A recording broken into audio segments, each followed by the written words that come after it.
परमेश्वर के वचन के द्वारा हम जानेंगे कि जब भी हम परमेश्वर के वचनों के खिलाफ चलते हैं, जो परमेश्वर के वचन में मना है, जो परमेश्वर ने हमें आज्ञाएं नहीं दी है, जो भी ऐसे काम है जो परमेश्वर के वचन के खिलाफ है, जब भी हम ऐसे कामों को करते हैं तो शैतान का हमारे पास अधिकार होता है।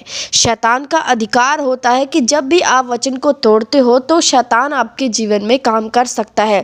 जब भी आप ऐसे कामों को करोगे जो परमेश्वर के वचन में मना है तो शैतान लीगली आपके जीवन में कुछ भी कर सकता है, क्योंकि परमेश्वर ने उसे अधिकार दिया है कि आपके जीवन को वो कहीं से भी निराश कर सकता है, कहीं से भी वो आपको नष्ट कर सकता है, कहीं से भी वो आपको बीमारियां दे सकता है, क्योंकि ये अधिकार उसके पास है। लेकिन परमेश्वर ने क्या कहा, जो शैतान के कार्य है, जहाँ से शैतान आपके जीवन में आता है, वो शरीर के काम है। अगर आप उन शरीर के कामों को ना करें तो शैतान का कोई भी अधिकार आपके जीवन में नहीं रह जाता और शैतान कहीं से भी आपके जीवन में काम नहीं कर सकता। परमेश्वर के वचन में लिखा है कौन कौन से काम हैं जिसके द्वारा शैतान आपके जीवन में काम करता है। परमेश्वर के वचन में हम पढ़ेंगे गलातियों 5:19। परमेश्वर ने कहा, शरीर के काम तो प्रगट है, वह विचार, गंदे काम, लुचपन, मूर्ति पूजा, टोना, बैर, झगड़ा, ईर्ष्या, क्रोध, विरोध, फूट, विधर्म, ठा, मतवालापन, लीला कीड़ा, इनके जैसे और काम है। ये सारे काम क्या है, शरीर के हैं। ये इन कामों के द्वारा शैतान आपके जीवन में एंट्री करता है और आपके जीवन को वो कहीं से भी निराश करने की कोशिश करता है। परमेश्वर का वचन कहता है कि ऐसे काम तुम ना करो, क्योंकि जब ऐसा काम आप करोगे तो शैतान आपके जीवन में आएगा। इसीलिए यीशु मसीह ने कहा कि मेरे वचनों को मानो, ऐसे ऐसे काम छोड़ दो। जैसे आप जानते हो वह विचार क्या है, वह विचार एक गलत काम है जो परमेश्वर के वचन के खिलाफ है। उसके बाद लुचपन, मूर्ति पूजा, टोना, झगड़ा, ईर्ष्या, आज यही सब चीज़ें आप देखोगे लोगों में हो रहा है। लड़ाइयाँ हो रही है, झगड़ा हो रहा है, लोग ईर्ष्या कर रहे हैं, एक दूसरे से गाली दे रहे हैं, एक दूसरे को फूट डला रहे हैं, क्रोध कर रहे हैं, लड़ाई कर रहे हैं, झगड़ा कर रहे हैं और भी ऐसे ऐसे गलत काम कर रहे हैं जो परमेश्वर के वचन के खिलाफ है।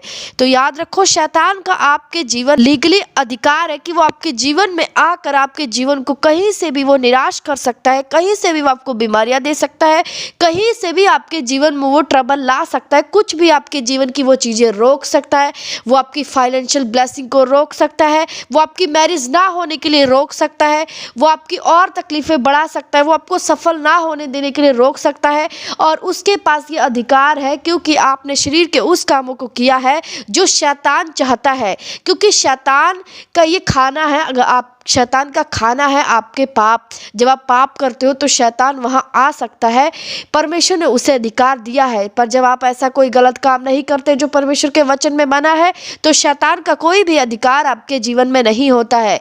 इसलिए आप ध्यान रखो कि कभी भी ऐसे कामों को ना करो जिससे शैतान आपके जीवन में आए और आपके जीवन को कहीं ना कहीं से वो निराश करने की कोशिश करे। इसलिए आप परमेश्वर के वचनों को पढ़ो, परमेश्वर के वचनों को जानो, परमेश्वर के वचनों के आज्ञाओं में चलो, परमेश्वर के वचनों को मानकर अपने जीवन को बिताओ, ताकि शैतान का कोई भी टारगेट आपके जीवन में काम ना कर सके और शैतान कहीं से भी आपके जीवन में एंट्री ना कर सके। अगर आप परमेश्वर के वचनों को मानते हो तो आप चौकस रहो कि कोई भी ऐसा काम जो शैतान आपको कहने के लिए कहता है, अगर वचन के खिलाफ है, आप कभी भी उस कामों को ना करो, क्योंकि जब भी आप ऐसे कामों को करोगे तो शैतान आपके जीवन में आएगा और वो आपके जीवन को निराश कहीं ना कहीं से करेगा। आपको पता नहीं लगेगा कि ये मेरे साथ क्यों हो रहा है, क्योंकि परमेश्वर ने पहले ही कह दिया कि ये सब शरीर के काम है, तुम इनके कामों को ना करो, क्योंकि इन कामों के द्वारा ही शैतान आपके जीवन को नष्ट करने के लिए आता है। क्योंकि शैतान चोरी करने के लिए, नष्ट करने के लिए और घात करने के लिए आता है। वो पाप के जरिए आपके जीवन में एंट्री करेगा और आपके जीवन को नष्ट करने की कोशिश करेगा, घात करेगा, आपको घायल करेगा, आपको दुख देगा, आपको आंसू देगा, क्योंकि ये उसी का काम है। जैसे परमेश्वर ने कहा शरीर पे चलना तो मृत्यु है। कैसे मृत्यु है? क्योंकि शरीर पे आप चलोगे तो शैतान आपके जीवन को नष्ट करेगा। आपको लगेगा कि आप धरती पर जी रहे हो, लेकिन जीवन जीने का कोई मकसद नहीं होगा। आपको लगेगा मैं जीवन को काट रहा हूँ। ये क्या है? एक मृत्यु है। जैसे परमेश्वर ने कहा कि जो शरीर के अनुसार चलेंगे वो मृत्यु में चले जाएंगे, वो मर जाएंगे। वो आज भी ऐसे ही हो रहा है। आज भी जो शरीर के अनुसार चलते हैं उनके जीवन का कोई टारगेट नहीं होता, बस वो जीवन को काट रहे हैं। उनके लिए कोई खुशी नहीं, कुछ भी नहीं। उनको लगता है बस जैसे चल रहा है उसको कट जाने दो। तो जो परमेश्वर के वचनों को मानता है वो आनंदित होता है, हर्षित होता है और खुश होता है अपने जीवन लाइफ में। उसको खुशी होती है इस दुनिया के लिए, वो परमेश्वर का धन्यवाद करता है इस दुनिया में आने के लिए, परमेश्वर के वचनों को मानने के लिए, परमेश्वर के साथ है इसके लिए वो धन्यवाद करता है और वो अपने जीवन में आनंदित और खुश रहता है। वो इसलिए क्योंकि परमेश्वर ने पहले ही कहा जो आत्मा के अनुसार चलेगा वो जिएगा और जो शरीर के अनुसार चलेगा वो मरेगा। तो यही फ़र्क है जीने में और मरने में। जब आपके पास सारी खुशियाँ होगी, आप आनंदित होगे, आप चारों तरफ से ब्लेस होगे, तो आपके जीवन में एक खुशी आएगी जो परमेश्वर ने कहा मैं तुम्हें अनंत जीवन दूंगा।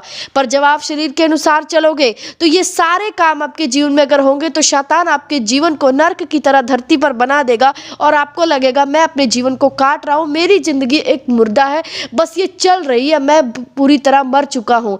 आपने सुना ही होगा बहुत ऐसे लोग जो परेशान होते हैं वो कहते हैं बस मेरा जीवन कट रहा है, मेरे जीवन का कोई मकसद नहीं है।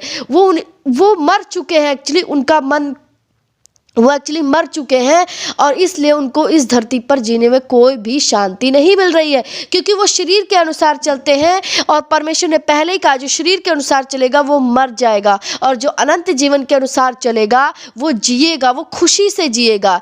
ये फ़र्क होता है जब आप परमेश्वर के वचनों को मानते हो, आपके जीवन में आनंदित और खुशी और चारों तरफ से वो ब्लेसिंग जो आपके लिए परमेश्वर ने बनाया है, जो आप चाहते हो, जो आप की नीड्स है, हर एक वो चीज़ें परमेश्वर देना शुरू करता है जब आप परमेश्वर के वचनों को लेकर चलते हो, परमेश्वर के वचनों को मानते हो। इसीलिए बाइबल को रोज पढ़ो, प्रार्थना में रहो ताकि परमेश्वर के वचनों में आप अपने समय को बिता सको और परमेश्वर के वचनों में अपने जीवन को बिताओ ताकि शैतान की हर एक योजना आपके जीवन से नाश हो, शैतान के हर एक तीर आपके जीवन से नाश हो और शैतान कभी भी आपके जीवन में काम ना कर सके, वो आपकी ज़िंदगी को मुर्दा ना बना सके, वो आपकी खुशी को छीन ना सके, वो आपकी ब्लेसिंग को छीन ना सके।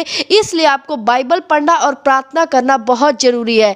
आज कहते हैं प्रार्थना प्रार्थना, लेकिन प्रार्थना करने से आप अपने वो जीवन को पाते हो जो परमेश्वर ने स्वर्गीय स्थानों से आपके लिए डिजाइन किया है। इसलिए जब आप प्रेयर में बैठते हो आपको आत्मा याद दिलाता है बाइबल पढ़, परमेश्वर के वचन में चल, गलत कामों को छोड़। जो भी इंसान प्रार्थना करते हैं उनको पता है कि ये सब बातें उनके अंदर से आती है कि मुझे गलत चीजें छोड़ने का दिल करता है, मुझे बार बार कहा जाता है। वो इसीलिए क्योंकि जब आप प्रार्थना में बैठते हो परमेश्वर का आत्मा आपको उभारता है कि आप गलत रास्तों को छोड़कर सही रास्तों पर चले ताकि परमेश्वर आपको अनंत जीवन दे सके। और जिस मुर्दा जिंदगी में आप फंसे हो परमेश्वर का आत्मा उस मुर्दा जिंदगी में आपको निकाल सके। इसलिए प्रार्थना और बाइबल पढ़ना बहुत जरूरी है।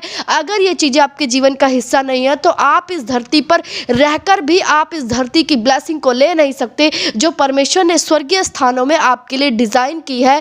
जो परमेश्वर चाहता है कि वो ब्लेसिंग मैं आपको दूं, वो तब तक आपके जीवन में नहीं आ पाएगा जब तक आप परमेश्वर को सीरियस नहीं लोगे, परमेश्वर के साथ एक समय नहीं बिताओगे, तब तक आपके जीवन में वो ब्लेसिंग, वो खुशी आपके अंदर से नहीं आ पाएगी। क्योंकि परमेश्वर चाहता है कि मैं अपने लोगों को खुशी दूं, क्योंकि हम सबको परमेश्वर ने बनाया है और परमेश्वर को हर एक व्यक्ति की चिंता है कि अगर धरती पर कोई ट्रबल कर रहा है तो परमेश्वर नहीं चाहता कि आप कभी भी ट्रबल करें। इसीलिए परमेश्वर का आत्मा हमेशा उभारता है उनको कि गलत कामों से दूर रहे, परमेश्वर के वचनों को माने और शारीरिक कामों से दूर रहे ताकि परमेश्वर का आत्मा आपके जीवन में वो ब्लेसिंग को रिलीज करे। जो ब्लेसिंग आपकी नीड है, जो आप चाहते हो आपकी लाइफ में होना चाहिए, वो चीज़ परमेश्वर आपको देना चाहता है। लेकिन ये सब तब होगा जब आप परमेश्वर के साथ एक संगति में रहोगे, परमेश्वर के साथ समय बिताओगे। परमेश्वर के साथ जब आप समय बिताते हो तो परमेश्वर आपकी कमियों को जाहिर करता है और आप उस कमियों को छोड़ने का फैसला करते हो। और जैसे जैसे आप अपनी कमियों को छोड़ते जाते हो आप आत्मिक जिंदगी में प्रवेश होना शुरू हो जाते हो, आप परमेश्वर की बातें मानना शुरू हो जाते हो और धीरे धीरे ऐसा होता रहता है। उसके बाद परमेश्वर आपको परफेक्ट ब्लेसिंग में ले जाता है, जो ब्लेसिंग परमेश्वर ने स्वर्ग से आपके लिए भेजी है। ये तभी होता है जब परमेश्वर के साथ आप समय बिताओगे, वचनों को पढ़ोगे, वचन को सीरियस लोगे, बाइबल के वचनों पर चलने का फैसला करोगे, बाइबल के वचनों पर चलने की कोशिश करोगे, परमेश्वर के साथ एक मन रहोगे, परमेश्वर के वचन पर चौकसी करोगे। जब आपकी लाइफ ऐसी बन जाएगी तो आप आप देखोगे कि जो परमेश्वर के वचन में लिखा है कि मैं तुझे अनंत जीवन दूंगा, वो अनंत जीवन आपके जीवन में ठहर जाएगी और वो ब्लेसिंग आपकी लाइफ में रिलीज होगी जिसके लिए कभी आपने उम्मीद नहीं किया था, जो आपको लगता था कि ये मेरे जीवन में कभी नहीं हो सकता, वो ब्लेसिंग परमेश्वर आपके जीवन में रिलीज करना शुरू हो करेगा और आप देखोगे आप एक परफेक्ट ब्लेसिंग में चल रहे हो और परमेश्वर आपको हर एक शैतान के बंधन से आपको आज़ाद करेगा। जो शैतान आपके जीवन में ट्रबल लेकर आया उन सब से परमेश्वर का आत्मा आपको छुड़ाएगा और परमेश्वर आपको धरती पर अनंत जीवन देगा।